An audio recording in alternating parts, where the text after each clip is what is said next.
How about head coaches in the NFC West?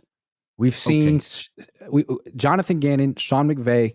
We got Pete Carroll and Kyle Shanahan. How are we ranking them? Currently, the guy in I want to be fair to the guy in Arizona. Iggy, I'm not going to include him in the ranking. I'm going to give him an incomplete because he just started. He's gotten off to a reasonable start, but there's certainly not enough data.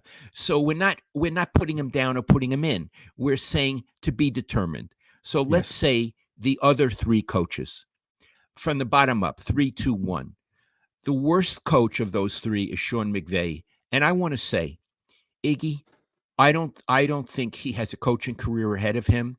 I think this will be his last season. I really don't like his work, and I'll give you some reasons. First of all, Kyle Shanahan owns him. It's true he won the one game. Kyle Shanahan owns him, is a better coach than he is.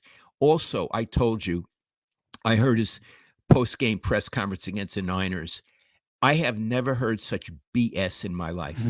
We're building a culture here. That was a good loss. Those are paraphrases, but it's what he meant. There is no such thing as a good loss. Don't tell the media about the culture. Answer the goddamn questions. So I feel he's a BS artist, and why that's important. The players will know it too.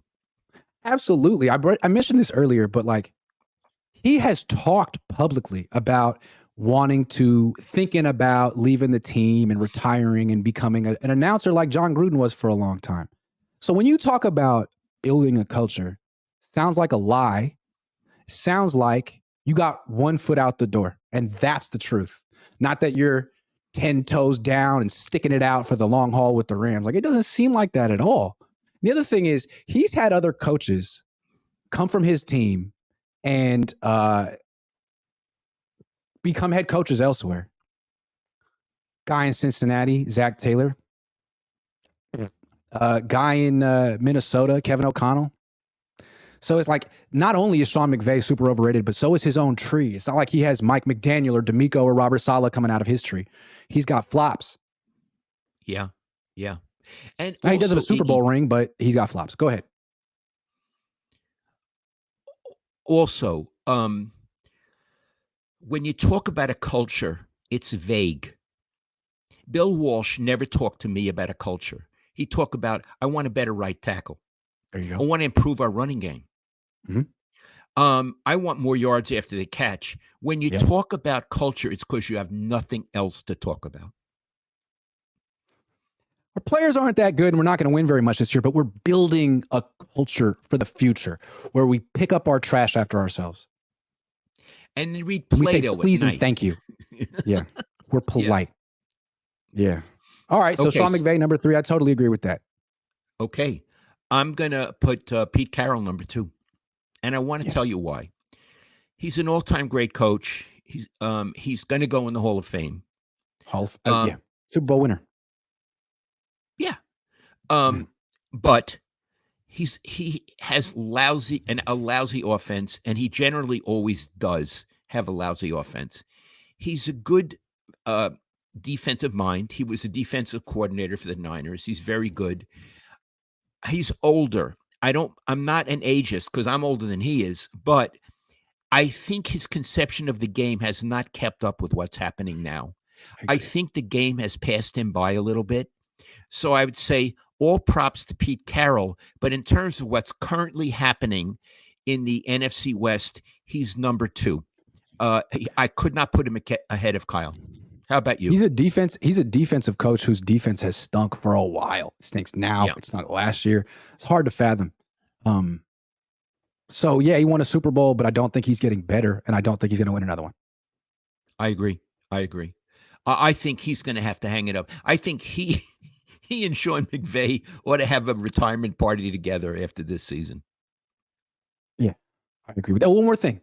So we were watching the 2 Monday Night Football games last night. One of the games was Philly versus Tampa. And the announcers say, this offensive coordinator for Tampa, Dave Canales or whatever his name is, he's real smart, comes from the Seahawks. And we're both thinking, okay, well, they're screwed. That's it. You got your offensive coordinator from Seattle. So you got some guy who has no creativity. Nice. Right. No creativity. And they scored 11 points. I mean, compare that offense to Miami or Miami's.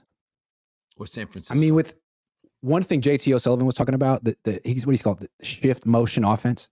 So he realizes, a lot of these teams, like, they won't snap the ball until they do a shift and then put someone in motion.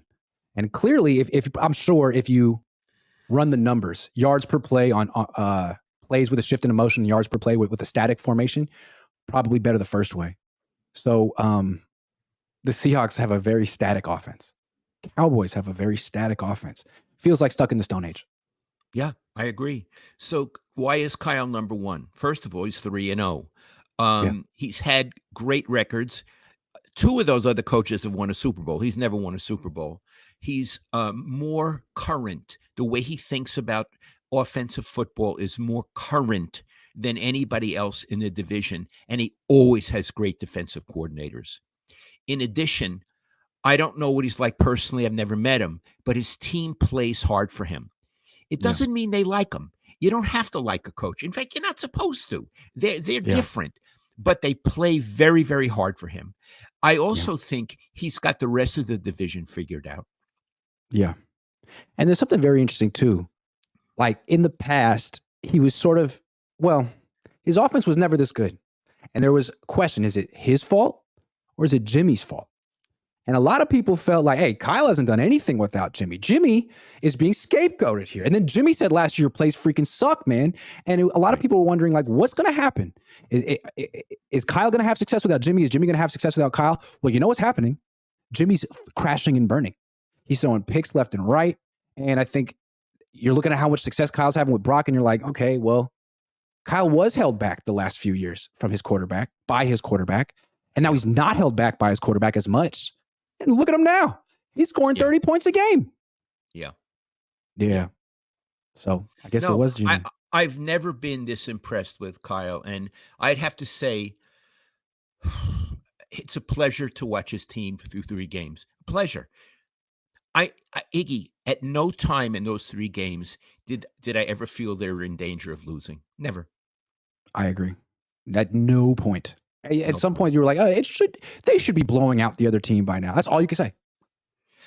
He has not made a statement like Mike McDaniel has done. But on the other hand, you need a win. You don't need to make a statement. And it's September.